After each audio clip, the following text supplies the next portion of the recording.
Alright, welcome back to Decrypted Tech. Today in the lab, as part of our continuing coverage of network-attached storage devices as sort of an alternative to the cloud, we have another product from Thecus. We've already shown you one of Thecus's consumer level and maybe sort of an entry level small business type network-attached storage device in the N2800. Now we're going to take a look at a step up. This is for this is even above what we would consider the prosumer or the professional consumer. This is getting into your small to medium-sized business or somebody who's serious about their storage and their home network.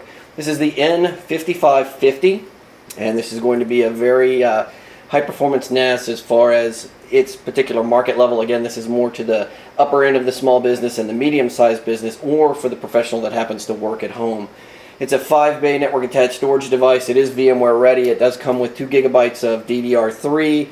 It's Atom-based, so you're going to get some of the advantages of the newer chipsets, but maybe not as much performance as we've seen in some of the higher-end enterprise-class network-attached storage devices where they go with a more powerful CPU to help you with those RAID calculations and gives you that boost in RAID performance.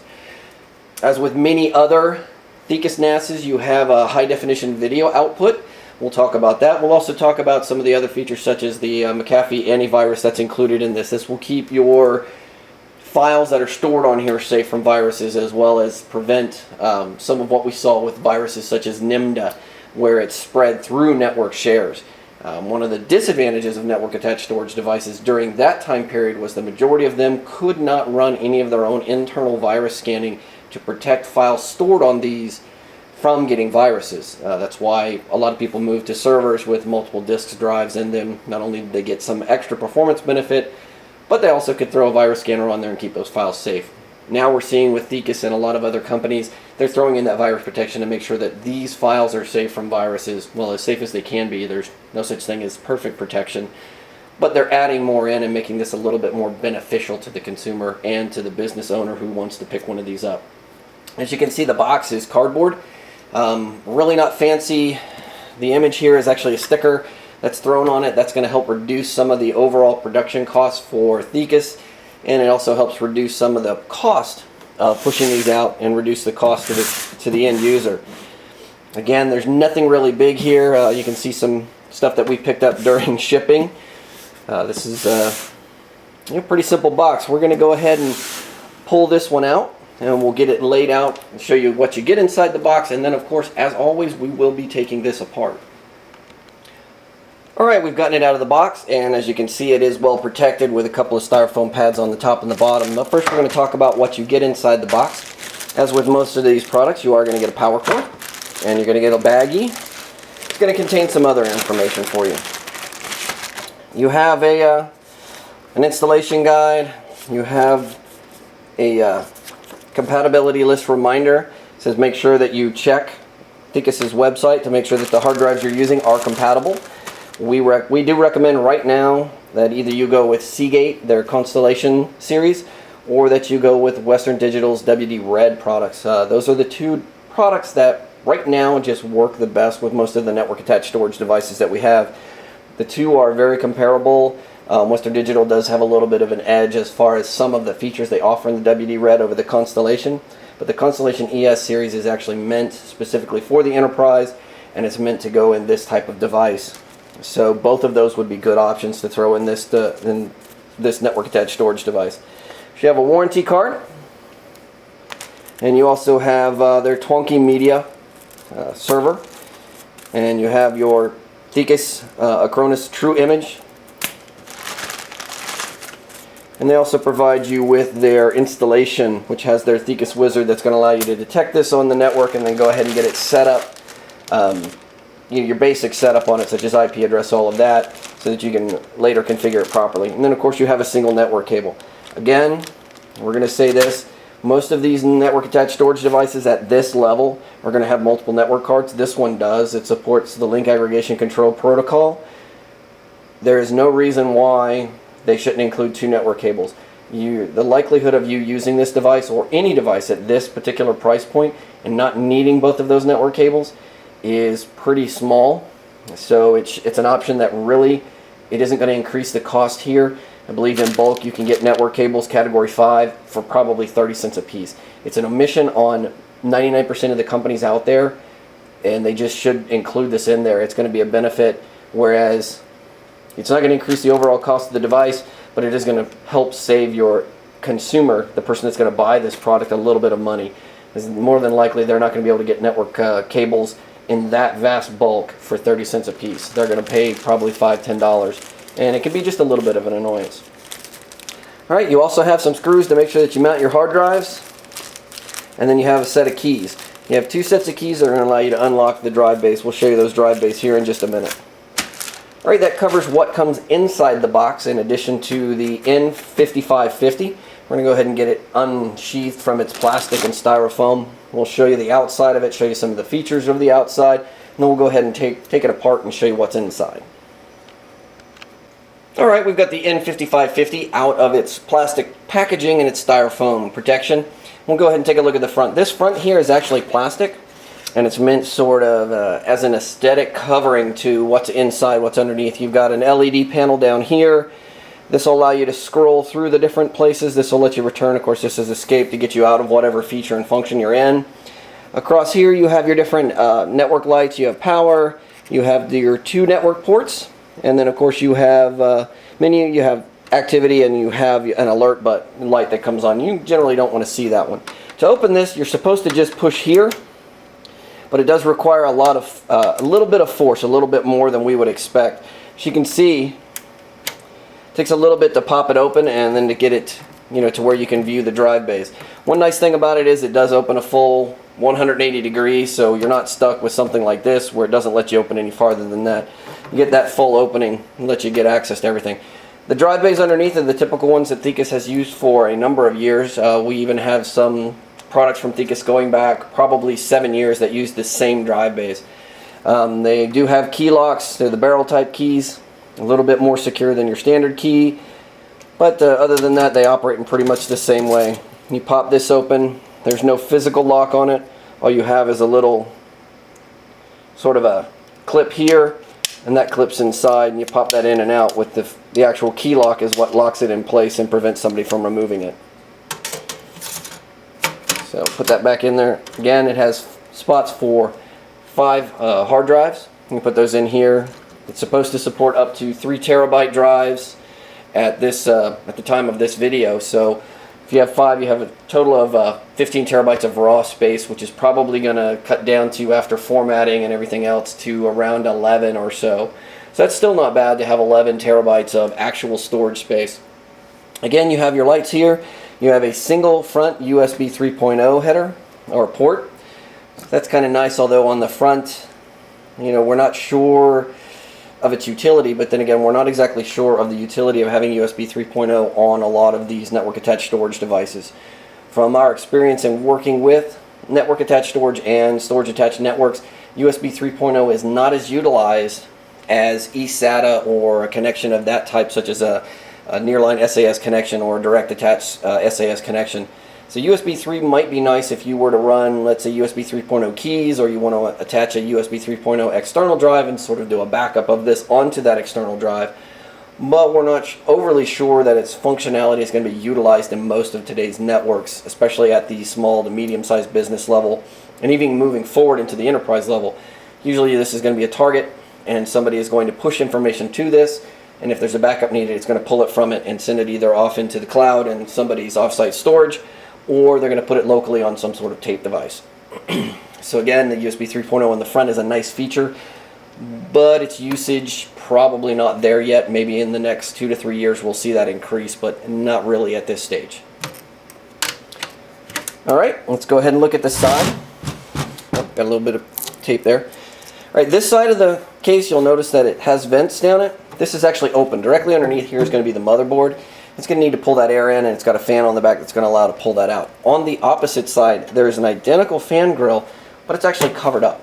So this is going to force air through here and allow it to pull out.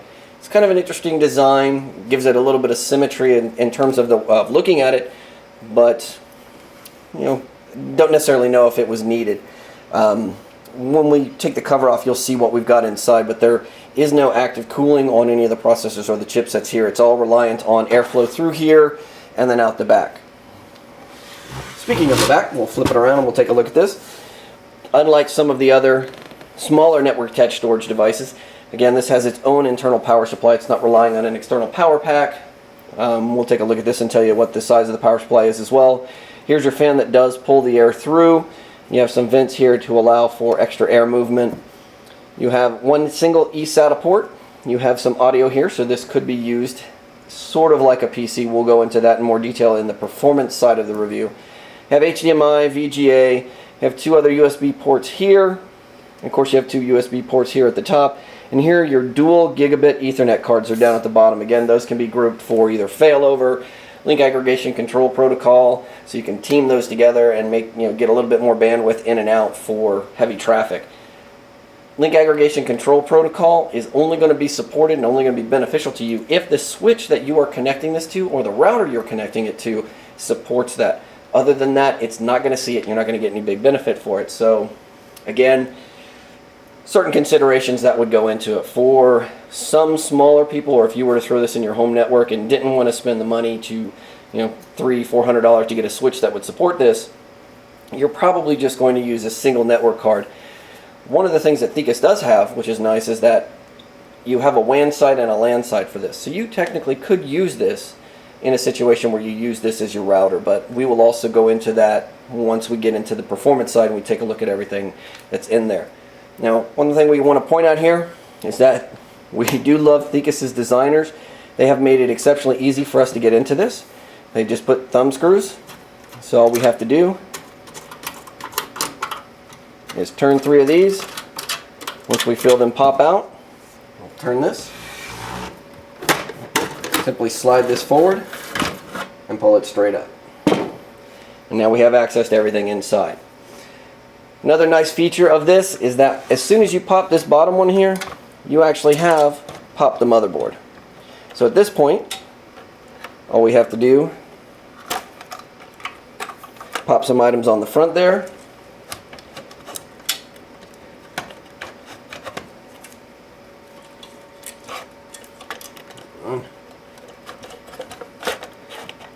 Pop the back plane, which we'll show you in just a minute, and the entire motherboard slides right out. Alright, so now we're going to move around. We'll flip this around and give you a view here of the back plane. Let's move in a little bit.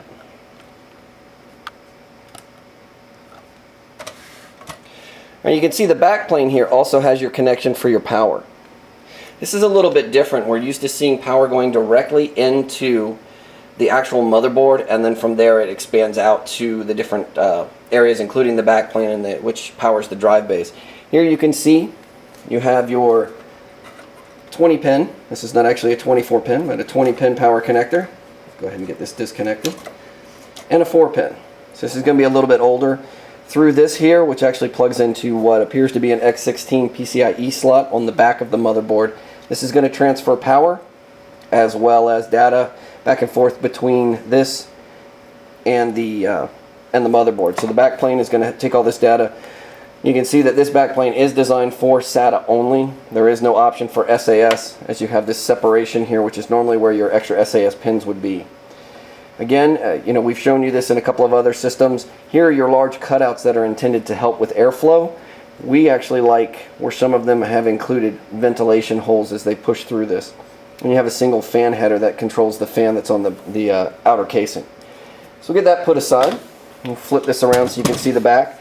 Here are each of your individual drive bays. You can see your power supply here. We'll go ahead and pull that out in just a minute and show you the physical power supply itself. And now let's take a look at the motherboard.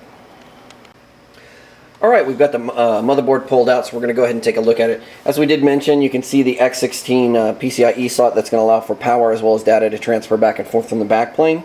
You also have a small PCIe Gen 1 slot that's down here. It does have an extension, so it's open. You could put something in here. However, there's no listing for what this does, and you can see it's actually blocked by your Ethernet ports. Another interesting feature that we see here is actually going to be an mSATA slot. Now, looking through the specifications and all of the information on this, there's nothing that says what this is for or how this would actually utilize it. You can see that you have the smaller connection here, so you could actually screw down a smaller card, or you can screw down one of the larger cards, the 55mm. So this potentially could be for wireless access if you wanted to throw a wireless card in here or something along those lines, but it might be a feature that's not fully supported in the 5500. However, it's neat to see it there and see that it is an option. We may decide to go ahead and see if we can get that working, but it might also just not work out. So we're just mentioning it now as an afterthought, that there is what looks like a micro PCIe slot here that you potentially could use for either wireless or perhaps a small mSATA drive. All right, you have your Atom here. Again, it's passively cooled, although there is a slot on the side. You can see the fan header right here for a 3-pin fan header. So you could, if you wanted to, go ahead and replace this with something that would allow some more active cooling. Over here is your chipset. We'll pull both of those off of here in a minute and show you the actual chips underneath. You have a 2 GB RAM module here. It is going to be an SODIMM. So we'll go ahead and pull that out, and we'll talk about the specifications for this in a minute. You have another underlying slot here, so you could put more memory into this. However, our understanding is that this is a 32-bit operating system, so it's only going to support up to 3 GB of memory. Could put 4 in here, or you could go ahead and buy 2 1.5 gig chips, and it would go ahead and see up to that full 3 gigs of memory there. All right, you can see you have some additional slots. This one up here is actually, we believe, for a supposed to be for an RS-232 port. Again, that's on a different module that actually has connectivity on the back to allow you to connect an uninterrupted power supply and understand when this is going to, when this is powered off or when there's a power failure, and properly shut it down.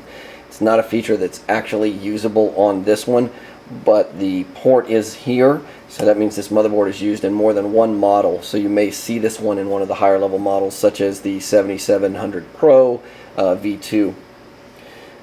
Right, taking a look, you see you have your speaker. There's really not a whole lot to this board, but we do want to cover one thing that's rather important here, and something that was brought up by a recent commenter. A lot of people are concerned about network attached storage devices because they say that this is not traditional hardware RAID. The ICH-10R, which is probably what's underneath this heatsink here, uses software RAID, and of course it's a standard Atom processor. So they classify this as a software RAID piece. However, what we want to point out is that while that is technically true, the implementation of a network attached storage device makes that not true in reality. Hardware RAID is a device that uses a dedicated processor, a dedicated memory, and a dedicated controller. It has firmware built in to allow those pieces to operate as one single unit for the purposes of RAID calculations. When you have a device like this that's specifically designed, even though it has an operating system, that operating system sits on a firmware control chip. That's going to be right here. If we pull this out, this device will not power up, it won't boot, it won't run. The RAID OS and the RAID operating system, all of the functions in here in software that allow these to operate as a hardware RAID system, is right here. It's not running Windows, it's not running a full version of Linux, it's running a cut down version that's very similar to the firmware you would see in most of your hardware RAID cards. No, it is not true 100% hardware RAID. However, it is very close to it, and it uses some of the same features and the same theory behind hardware RAID. This is not an operating system residing on a disk that needs to transfer back and forth. This is an actual firmware version of an operating system that's allowing this to operate very close to the hardware RAID specifications. So it does fall outside of that comment that, oh, it's software RAID, so it doesn't work. Even something like an EMC storage attached network has an OS that runs that allows it to talk to those hardware RAID controllers and function in the manner that it does. That's what this is for. So this is closer to hardware RAID than many might think. Alright, we're going to go ahead and pull the heatsinks off of both the processor and the chipset to confirm what they are. We're also going to give you some more information on the specifications for that RAM we just showed you. Okay, well, we're back. We were going to pull off the heatsink off of the ICH control chipset there. However, it appears to be on there pretty good. We did try and work it. We don't want to do any damage to the board, so we're going to go ahead and have to leave that on there. We did pull it off. This is an Atom processor. And of course the memory that we've got here is going to be DDR3 1333 CL9. We're not 100% familiar with the manufacturer here. It's Transcend. Don't know exactly whose memory chips that they use, but it appears to be fairly decent memory. If you are planning to upgrade this and you want to throw some extra memory in here, we highly recommend that you go ahead and just buy a 2 gig kit and replace both. The reason for that is if some of your timings are off, they can have an overall impact on performance as well as on stability of the system. So if we threw another 1 gig memory stick in here, even though it was CL9 and 1333 megahertz, there is still a chance that some of the lower end timings might be different and could cause some memory errors, which would again slow down performance as well as introduce the possibility of having some file system errors, and that's just not something you want when you're dealing with a RAID device. Alright, we're going to go ahead and get this all cleaned up and get it out of the way. But first we're going to go ahead and show you that power supply that we talked about.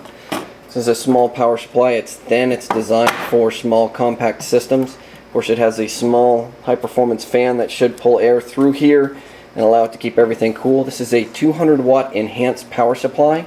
Again, it has a 20-pin ATX connector and a 4-pin auxiliary connector. So it's going to provide the power needed for this whole system. The one thing that does worry us about this is that most of the network attached storage devices that we've seen that extend beyond that 3 or 4 bay tend to get into the 300-watt range. This is a 200-watt power supply. So while based on our calculations it should be enough to handle this, we are concerned that it might be a little on the low side. It's still well within the envelope, but we would have liked to have seen a 250 or 300-watt power supply in here just to make sure that it handles spinning up all of the drives at the same time and that it can handle the power required across, you know, all 5 of those drives if we were to go with something a little bit beefier. Again, that's where that HDD compatibility list comes from, so we highly recommend you check that if you don't decide to go with the Constellation or the WD Red that we recommended earlier.